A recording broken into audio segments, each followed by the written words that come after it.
Kalau gigi satu kan tenaganya gede. Apa kok tenaganya gede? Karena sing gerakno cilik, lah sing digerakno gede. Artinya gigi satu itu yang dibutuhkan bukan kecepatan tapi tenaganya. Gitu. Terus gigi dua iki main sampai penggeraknya rada digedeni titik.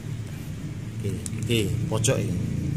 Lah, sing iki musuhe counter sampai iki dikecilin dikit daripada yang satu tadi. Rada dicilikno titik. Artinya tenaganya mudhun sithik, kecepatannya nambah sithik. Nah, jadi tak eling ya, tak baleni ya. Kalau gigi satu itu tenaganya besar tapi kecepatannya gak ono karena kopling iki wis muter ping 4 iki gire sik muter pisan paling karena gede sing digerakno. Ya. Lah, gigi dua diunggahno titik sing penggerake sing digerakno dicilikno titik. Ngono. Terus gigi tiga mana ini kan? Ini sama, ini agak dibesarkan dikit daripada dua, tapi ini agak dikecilin dikit. Ya toh? Terus gigi 4 ini digedekno titik meneh, iki dicilikno titik meneh. Ngono. Terus gigi 5 iki, nah, agak dia masih ada gigi 5 itu masih ada tenaga karena yang menggerakkan ini sedikit lebih kecil daripada yang digerakkan. Tenaganya ya speed ini sebetulnya kalau kita ngomong enak-enak sepeda motor itu kalau saya ngomong CB, ngomong istilah sepeda Mega Pro itu apa, itu sebetulnya gigi itu pasti sing enak iku lek Mega Pro pasti gigi papate. Biasanya kan narik si ono, tenaga si ono yoan, speednya yo nambah. Lek CB iki gigi 5, iki sih enak karena yang menggerakkan lebih kecil daripada yang digerakkan. Nah, sedangkan sing gigi terakhir, bayangkan yang menggerakkan ini dengan yang digerakkan, ini gedean sing gerakno, gedean sing digerakno. Selisih 2 gigi kan, 24 sama 26. Artinya di sini tenaganya sudah nggak ada. Tapi dia menstabilkan putaran mesin, kecepatan. Jadi dia cuma nyetabilkan kecepatan. Nah, dengan sendirinya kalau ininya putaran kan RPM-nya mudun.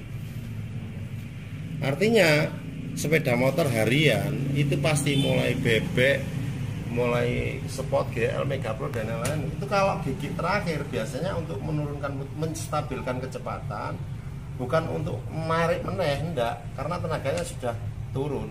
Tapi kecepatannya stabil, justru dia meringankan beban, sehingga karena gaya dorongnya tadi RPM mudun, suplai bahan bakar hemat. Ngitungnya sebelah, yang penting ngerti ini satuan waktu 60 rumusnya, V 3,14 ini konstanta, diameter itu pelek plus ibarat diameter ban roda, jadi diameter itu 17 inci, kemudian tebal bannya berapa dikalikan 2 ditambahkan jari senti menjadi meter. Ini kopling hose dibagi kopling primer.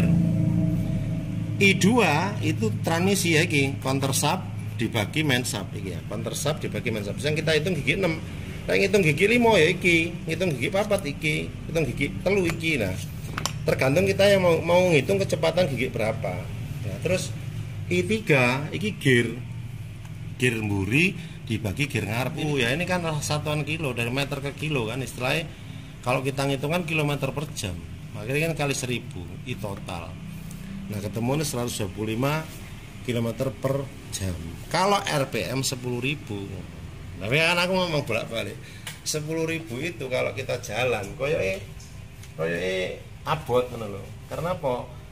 Ini ya ilustrasi gigi 1. Kalau motor gigi 1 itu tenaganya besar, kecepatannya nggak ada. Kenapa? Karena ngangkat pertama yang kita butuhkan tenaga. Nah, ini dijawab dengan data. Ini gigi primernya kecil, main subnya kecil, counter subnya gede. Ini yang mungkin 3 kali lipat itu kalau dihitung. Gigi duanya tenaganya didukno titik, kecepatannya ditambah titik. Gigi 3 sama, tenaganya turunkan dikit lagi, kecepatannya ditambah lagi. Gigi 4, 5, 6. Nah, 5 itu masih ada karena apa yang digerakkan ini lebih besar sedikit daripada yang menggerakkan. Artinya masih ada tenaga sedikit di gigi 5, tapi gigi 6 tenaga gak ono, tinggal nyetabilno kecepatan toh. Sehingga ketika kecepatan stabil, putaran mesinnya turun, ditumpaki enak, bahan bakarnya hemat. Mungkin itu ya teman-teman, ya sorry karena ini kan Saya menjawab aja karena kemarin saya masukkan rumus, ya kita ngitung rumus. Tapi kalau ini normalnya, kalau jalan saya yakin kok 10.000 itu berat kalau sepeda motor normal. Jalan kecepatan dalam ketika kita jalan itu 10.000. Paling 8.000 ya nggak salah. Ya mungkin teman-teman nanti silakan dicoba. Terus kalau mau saya hanya mengilustrasikan, saya hanya menerjemahkan rumusnya seperti ini. Dasar rumus dari mana?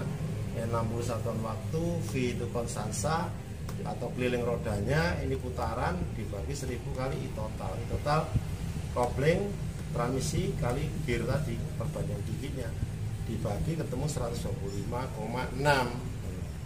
Oke ya, terjawab. Jadi ini mungkin ya nggak ono sih, kalau keseharian kita nggak perlu ini, tapi kan sebagai mekanik kan paling tidak kecepatan ini kenapa kok, kalau mungkin teman-teman lihat BPR atau teman-teman lihat katalog itu kan ada speknya masing-masing, itu tujuannya suruh kita ngitung ben awak dhewe sok ngitung ora gur iya yo ya apa yo. Nah ini rumusnya kayak gini, mudah-mudahan ini bisa bermanfaat, bisa membantu, dan saya yakin ketika teman-teman merasa senang terus terbantu, semakin semangat belajar ya berarti ilmuku manfaat.